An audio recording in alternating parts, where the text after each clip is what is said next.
Hey friends, welcome to the Empowered Homes Podcast. The purpose of this podcast is to connect church and home by resourcing families to live the gospel at home. And today we have a special guest on Zoom, Jay Fantom. Man, I'm kind of geeking out because I'm a fan of you for so many reasons, but I'm so excited to have you on the podcast. Jay, you have a podcast that has a ton of subscribers and listeners, but you have a new book. We're going to talk about that. So for my listeners who've never heard your name before, tell us who you are, what you do, and what you're about, man. Bobby, it's so good to be here. Hearing you say that you're a fan of mine is sort of very, very humbling, and I can't believe I actually have a fan all the way in. I believe you're in Texas, Yep. which is great. But yeah, my name is real name is Jared Fantom. I go by Jay Fantom. A lot of people know me as Jay. I was able to found and I do host the podcast called The Storybox, which was a top podcast in 2021. And I get to unbox the stories of incredible people all around the world, from some big names to small names. Doesn't matter. I believe that everyone has a story to share. And I'm just privileged enough and blessed enough, if I say, to be able to listen, learn, grow, and absorb all this wisdom and knowledge from people that are a lot wiser than I am. And I just get to share it with the world, because I think, and I truly believe, that what's missing in the world is more stories, more connection through the power of stories. And the more of us that do share and are comfortable enough with sharing, the more we can come together, we can mend a lot of broken areas in society, and we can just find common ground with that. And then we can just heal this very broken world. So I bring on Christians, I bring on non-Christians, because I believe, like I said, that everyone has a story. And I also had the opportunity to write my very first book called The Path of an Eagle, How to Overcome and Lead After Being Knocked Down. And I do a lot of other smaller things, but who I am as a person, I say that I'm very persistent. I try to be an authentic version of myself. I am a Christian. I'm a believer and a follower of Christ. That is my whole identity, I believe.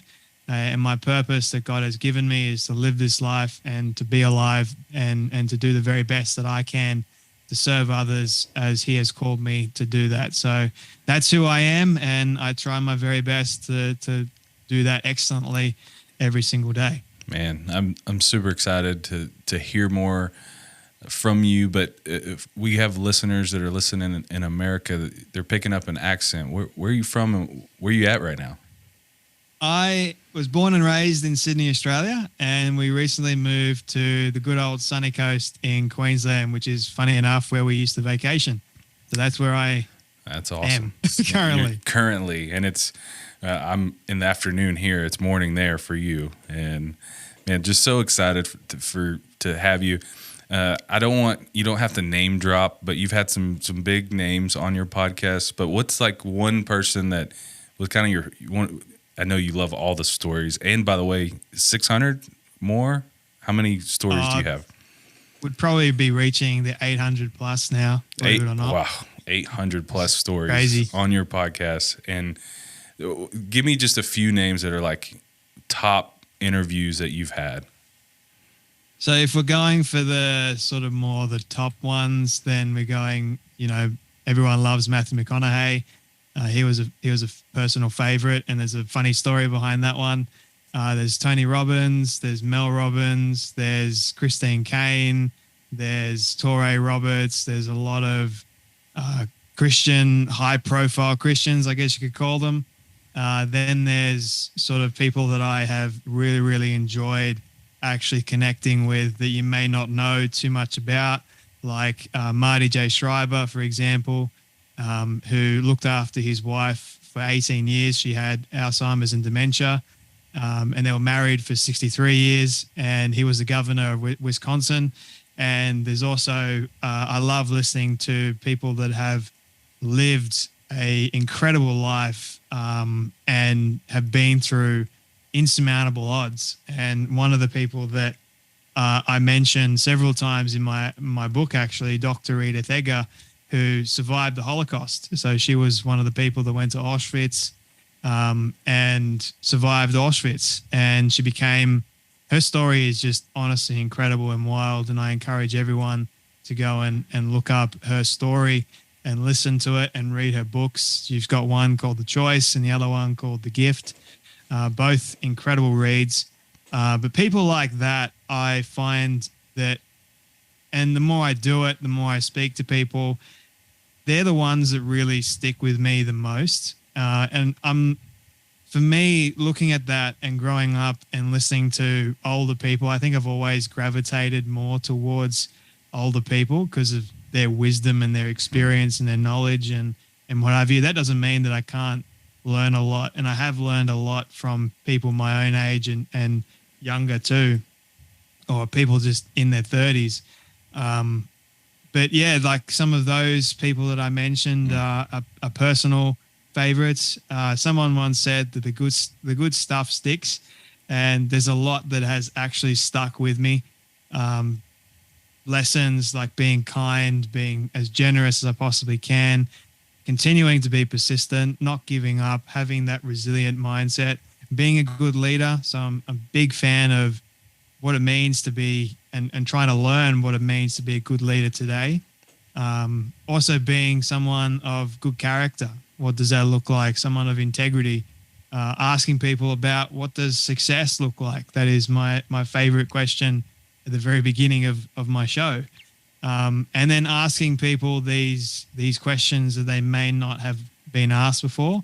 I get really excited when they say, "Oh, great question, Jay." Sort of like gives me chills all the way down my spine. Like, oh, that pumps me up. let's go. And I remember Tony Robbins saying that to me, and it's like, sure, he's just a man, but I mean, he's Tony Robbins, and he said, "Great question." I'm like, that was one of my goals going in. So yeah, all these people, my friend, and those personal favorites. Those stories, and we're kindred spirits, and I love listening. Like when I meet someone, I don't go, "Hey, what do you do for a living?" My favorite phrase is, "Tell me your story, man. Tell me who you are. Tell me," and it gets so much more in depth in that. And so through your podcast, you mentioned like it's changed the way you view others, and give me some insight on, like you mentioned your character and the stuff you've learned, but how is it view how do you see people differently because of all the stories that you've heard? I love this question because for me growing up, I used to love going to adults. I never got on with kids my own age because for whatever reason, I loved learning and I loved listening to the stories, like stories from my grandfather, for example, and people that were older than me, because I always felt that I could connect somehow with what they were telling me. And I love to learn. So being able to listen to the stories of these men and women that have done some incredible things and lived a amazing life, you could say, I was able to learn from them these characteristics of this is what it means to be a good man or a good leader.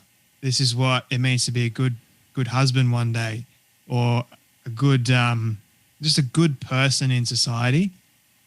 Also someone that values their integrity more and more. And I realized that through stories, we can not only relate to some degree, but we can also connect. And I think connection is missing in this world a lot. And I think people are searching for some form of connection. They're searching for that that ability to come alongside someone else and feel like they belong.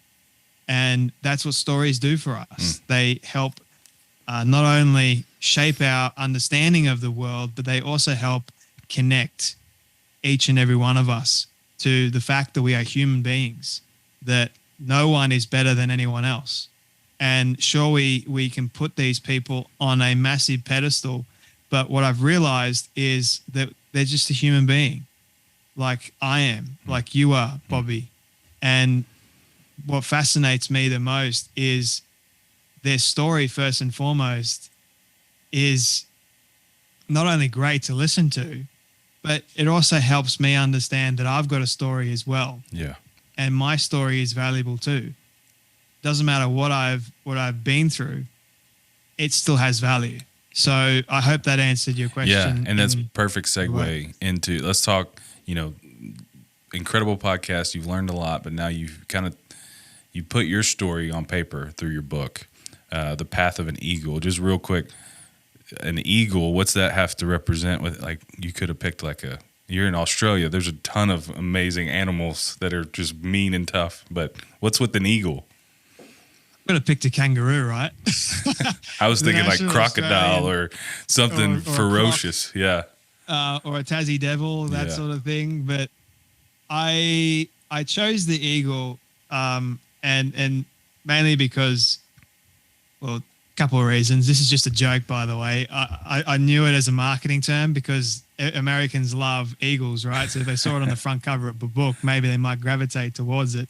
I'm just teasing. But my life verse is from Isaiah 40:31. And before I even started looking into eagles, I remember praying and asking God, like, I need you to show me what you want me to write in this book. And I need you to remove my own ego and just give me the story you want me to share. Not the one that I want to share, you want me to share. And he directed me to my now life verse, Isaiah 40:31, which basically talks about the third word is hope. Who am I hoping in? I'm not hoping in myself. I'm hoping in God. And when I do hope in God, he's going to renew my strength. And in that verse, he talks about being able to get on the wings like eagles. And when God mentions an animal in the Bible, you know it's important and you know it's special. So because of that, I then went and started researching and found all these incredible characteristics of leadership that eagles resemble. And there's a reason why Americans put an eagle as their national symbol, right? Because it is powerful, because it is strong, because it does resemble this beauty and this charisma as well. And also about the fact that when an eagle soars, it is the most beautiful, picturesque thing on the face of the earth. Like, I've never seen anything like it before, and no bird ever comes anywhere close to an eagle soaring. And I realized as well that for an eagle, it doesn't stay on the ground. It wasn't designed for the ground. It was designed for the skies. And that is where we should be as people. We weren't designed by God to stay stuck on the ground in our troubles, in our struggles. Sure, we're going to go through it, but he always desires us to go through it, to build up our strength so that we can get back up and then soar and then keep on going through life. And I don't know about you, Bobby, but I want to be one that soars through life the best way possible rather than staying stuck on the ground. So that really, in essence, is why I chose the eagle. And there's so many other great stories that I could share with you about the eagle that just are incredible. Yeah, and you mentioned getting back up, and you talk a lot about your story of having several near-death experiences. One of the things that I try to, my last name's Cooley, and with my kids every day walking to school, I'm like, be a Cooley today. What does that mean? And it's 5 things. It's being a leader, being kind. It's getting back up, because they're going to fall. It's a guarantee, like you're going to fall. And then lastly, it's to know God and make him known. And so for me, hearing you in your book of like that getting back up, it resonates with me and even connects that with just personally with my family, but also just understanding like we are going to fall. We're going to go through some stuff, but God can use that if we're willing to get up and soar. So not to just give us a teaser, and you don't have to share all of them, but maybe one of those near-death experiences and you getting back up and what that taught you and how you're different because of that experience. Just maybe one of those. So there's 4 of them, and each one taught me something different about myself and about life as a whole. But I think the one that sort of changed me the most was, and it was in 2018. So There's two of them that changed me the most, actually. It was 2018, 2019. One of them was out of my control ultimately, and the other one was perfectly in my control because that was my choice to do it.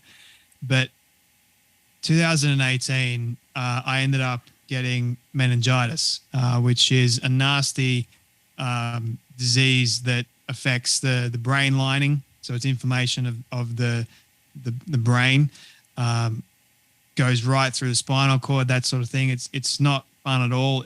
It's incredibly painful. And I remember going to hospital and I couldn't see. So I say vision impaired or blind as well. And the doctor, in order to tell whether or not you have meningitis, and there's two types of meningitis, by the way, there's type A and there's type B. So type A can develop, it's bacterial, can develop into meningococcal, which pretty much is even more nasty than meningitis. Or there's type B, which is viral. So, but the only way to tell whether or not you have type A or type B is to have what they call a lumbar puncture, which means they stick a giant needle in your spinal cord to drain some of your spinal fluid. And you feel pretty much everything that's going on. Fun fact as well, the doctor told me there's only a 50% chance of it being a success or not. Now, Bobby, I'm no gambling man, but I don't like those odds. And I definitely don't like gambling with my own life. And at that stage of my life too, I was so far away from God, didn't want anything to do with him at that point in my life. I was sort of coasting through life, if you can say that. And I was in this position where I had been faced with this 50% chance of it being a success or not being a success. And I remember wrestling with this voice in my head for hours. And I believe that voice was God. And it kept saying to me, do you trust me? Do you trust me? And I said, oh, of course I trust you. Why wouldn't I trust you? But really, I didn't. And ultimately, the last thing that the voice said to me was, do you trust me? And then I left. And I ended up having the lumbar puncture. And my mum and I prayed before we did the procedure. It ended up being a success. I'm still here. So the 50% chance of you almost dying is they could paralyze you from the neck down because you're dealing with your spinal cord. They're flying blind too.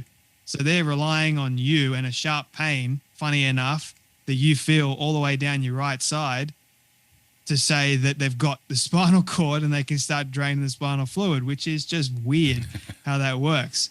But that's the way it was. So I had to trust God in that moment with my life. And I had to trust God that it was going to be 100% and not 50%. And that was difficult for me to do, especially when you're dealing with your own life. And when you're faced with that massive obstacle of just, you could die or you couldn't die, it's a risk. What do you do? And ultimately, I like I said, I decided to have it done. And it ended up being a success. They found out that I had type B, which was viral meningitis. But that taught me, even though I was so far away from God, it sort of made me realize, you know what, maybe there is something to trusting God a little bit here. And this whole experience would then help me a lot with the next experience, which happened in 2019 when I chose to attempt to end my life. And God saved me from that. He spared me from succeeding in attempting to end my life. So going from a place of gambling with my life to a place of actually not wanting to be here anymore to attempting to take my own life, and God saying, no, I've still got you. I want you to trust me. I've got something planned for you, Jay. I don't want you to give up. So I'm going to stop this from happening because I've got something bigger in store for you. Wow. And I remember being in that car after it all transpired and crying out to God and saying, look, God, I need you to give me worth. I need you to give me purpose. I need you to do something and show me something in my life. And that all taught me that I needed to rely firmly and wholeheartedly on God. And he was faithful. It took a couple of months of him before he answered my prayer, but he eventually did. And I'm still alive today and still being able to live this life because of God and because now I trust him, and he's developed my faith in him even more through all those experiences. Yeah, and your story, there's so many layers in the book of your story of, anxiety, depression, abuse, and even eating disorders, and just different stuff that you would look, and if one of those things that one person struggled with, but all of those things that you have gone through and have walked through, and not to mention the emotional toll that plays on every aspect of your life, and with work, and with just society, and with friends, and with relationships, it affects everything that you do. How am I talking to you today and you got a smile on your face? Like, how do we get from all the things in your book to today where you can smile and be cheerful and joyful and have hope? Well, I say in the book that I owe God everything and he owes me nothing, and he continues to just give and give and give. And I say that because I've been through all these experiences that God has blessed me to actually go through, I can smile because I know that I am so much better because of those experiences, because of going through depression, because of the eating disorders, the addictions. And sure, it was a struggle in the moment. Sure, I wanted to give up, but some part of me didn't.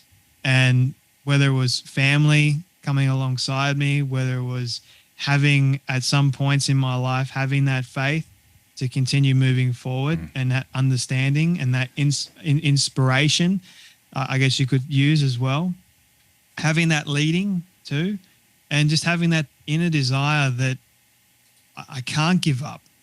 And if I do give up, what does that look like? Especially in this moment. And 2019 was ultimately selfish of me to do because I had reached a point in my life where I didn't want to be here anymore. And as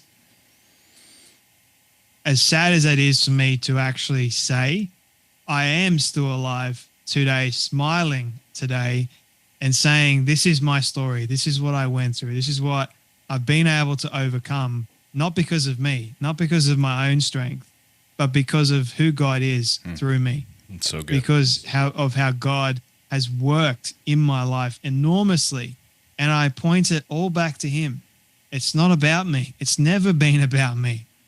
And who am I to say that it is about me? That's my ego talking. Yeah. And I shouldn't have an ego at all, because it just blinds me to important truths that God has tried to show me. And every single time, Bobby, that I've been proud, I've been arrogant, and I've put myself above God, guess what he does? He humbles you. He puts you on your hands and knees. And it's usually not fun. But then again, there's something beautiful in that too, that God also enables us to be strengthened, to learn some important truths. And we're all learning humility on a daily basis, I think. We're all learning patience. And once we go through that trying period, we're now refined. We're now able to become like gold, as one of my favorite songs by Ron Hamilton talks about. Rejoice in the Lord always. That's my philosophy now in life. And I've had to learn that philosophy by going through these difficult challenges, seeing the joy in spite of the pain. And that's why I continue to smile, to be happy. And part of me as well, like as a kid, I saw people that were in a lot of pain too. And I wanted to make them smile. I wanted to give them that sense of joy. And somewhere along the line, I lost that. But now I'm glad that I got it back. Man. And that was because of God. There's so many stories in your book. And I want to encourage, listeners right now, this book's coming out soon. By the time this podcast episode airs, it'll be either just come out or about to come out. And so definitely want to grab this and just to hear your story. And I've been, every interview this season of the podcast, I've been asking, all right, if someone grabs your book, they read it, what's the return on investment? But I'm going to switch it a little bit. I just feel like God's given me a different question for you, so I'm going to put you on the spot. Just hearing what you've gone through, because I think the return on investment, I can just tell the listeners that you're going to hear a man's story, and you're going to hear a God who loves him and loves all of us for sure. But here's my question for you, because it keeps coming back as I'm thinking of, the mom that's listening to this in her car, or the dad who's on a jog listening to this, and he might be right now, as he's or her is listening, struggling. And as we talked about getting back up, they're falling down. They're flat face, whatever. It could be work stuff. It could be, the economy. It could be stuff at home. It could be whatever they're going, anxiety, depression, things that you've struggled with too. Man, if you could get in front of that person right now listening, who is really in the throes of the struggle, what advice would you give them? If you could say just one thing, what would you give them? Sorry to put you on the spot too. No, I love this. And if I was to get in front of them, ultimately what is coming to my heart and my mind at the moment is it's going to be okay.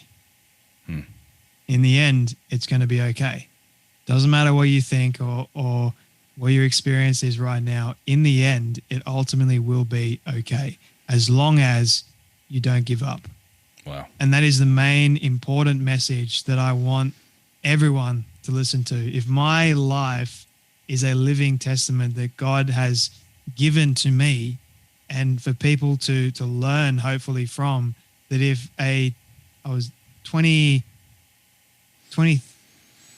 when I started writing this, I think, and now I'm 26.